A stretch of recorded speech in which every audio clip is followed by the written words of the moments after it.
strategies lesson, students will participate in a winter survival scenario, and after learning about the basic human survival needs, they will work as a group to apply what they learned.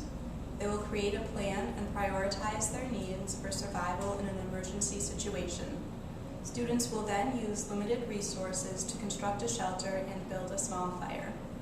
After completing this lesson, students will be able to list and rank 4 human survival needs, prioritize limited resources to meet those basic needs, and construct a shelter and build a fire. Students will rank the 4 human survival needs by doing the Rule of 3 activity, where they will figure out that they can only survive without air for 3 minutes, without shelter for 3 hours, without water for 3 days, and without food for 3 weeks in a survival situation. The acronym STOP can be used to help students remember that if they find themselves in a survival situation, they should slow down, think, observe, and make a plan.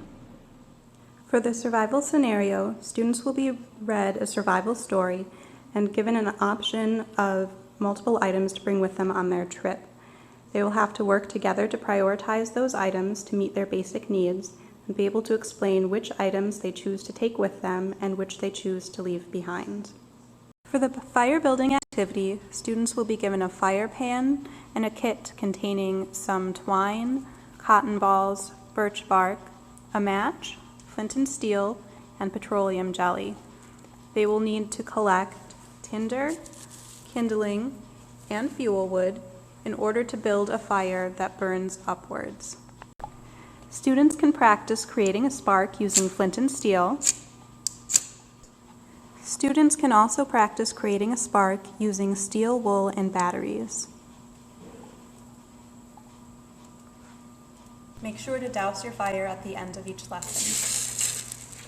Students will work together to build shelters that are sturdy enough to withstand the wind, have slanted roofs to keep the rain out, and have a door facing away from the wind. Shelters should be big enough for 1 to 2 people so that body heat is not lost. Once again, after completing these activities, students will be able to list and rank 4 human survival needs, prioritize limited resources to meet those basic needs, and construct a shelter and build a fire.